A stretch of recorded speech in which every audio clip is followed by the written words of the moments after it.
Hi అండి, నమస్తే. Welcome to our channel Gayatri simple kitchen. ఈరోజు మనం బీట్రూట్ ఫ్రైని ఎలా తయారు చేసుకోవాలో చూపించబోతున్నాను. హెల్తీ అండ్ టేస్టీ ఈ బీట్రూట్ ఫ్రైని ముందుగా ఒక అర కేజీ బీట్రూట్స్ని తీసుకొని చెక్కు తీసి ఇలా బాగా వాష్ చేసి పెట్టుకోండి. ఇక్కడ ఒక గ్రేటర్ తీసుకొని చిన్న హోల్స్ ఉండే గ్రేటర్ కాడే మనం ఈ బీట్రూట్స్ని గ్రేట్ చేసుకోవాలి. ఇలా చిన్నగా మరి పల్స్గా గ్రేట్ చేసుకుంటే మనకి ఫ్రై అనేది తొందరగా అవుతుంది. అలాగే ఫ్రై కూడా చాలా టేస్టీగా ఉంటుంది. ఇక్కడ ఈ బీట్రూట్ తినడం వల్ల మనకి బ్లడ్ ఇంప్రూవ్మెంట్ చాలా బాగా అవుతుందండి. అలాగే స్కిన్ కలర్ కూడా ఎన్హాన్స్ అవుతుంది. ఈ కూరని ఒక వారానికి 3 సార్లు తీసుకుంటే హెల్త్కి కూడా చాలా మంచిదండి. బ్లడ్ కూడా ఇంప్రూవ్మెంట్ అవుతుంది. ముందుగా స్టవ్ ఆన్ చేసుకొని ప్యాన్ పెట్టుకొని ఒక 4 టేబుల్ స్పూన్ దాకా ఆయిల్ని యాడ్ చేసుకోండి. ఇందులోకి అర టేబుల్ స్పూన్ ఆవాలు, అర టేబుల్ స్పూన్ జీలకర్రని యాడ్ చేసుకోండి. ఇందులోకి ఒక టేబుల్ స్పూన్ శనగపప్పు, ఒక టేబుల్ స్పూన్ మినపప్పు, కొద్దిగా ఎండుమిర్చిని కూడా యాడ్ చేసుకోండి.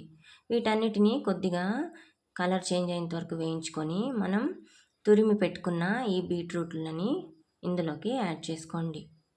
ఇలా యాడ్ చేసుకున్నాక ఈ బీట్రూట్ని మంటని లో ఫ్లేమ్లో పెట్టుకొని ఒక టేబుల్ స్పూన్ దాకా ఉప్పుని, అలాగే అర టేబుల్ స్పూన్ దాకా పసుపుని యాడ్ చేసుకొని ఇలా బాగా ఫ్రై చేసుకోండి. మంట లో ఫ్లేమ్లోనే ఉండాలండి. ఇలా ఆయిల్, ఉప్పు, పసుపు ఈ తురుముకి బాగా పట్టేలాగా ఇలా బాగా ఫ్రై చేయండి. ఇప్పుడు ఇలా ఫ్రై చేసుకున్నాక ఇందులో ఇప్పుడు మూత పెట్టేసుకోండి. కొద్దిగా మగ్గేటప్పుడు మూత పెట్టుకోండి. ఇలా ఒక 5 మినిట్స్ దాకా మగ్గనివ్వండి. మధ్య మధ్యలో మూత తీసి కదుపుతూ ఉండండి ఈ కూరని, లేదంటే కింద అడుగంటిపోతుంది.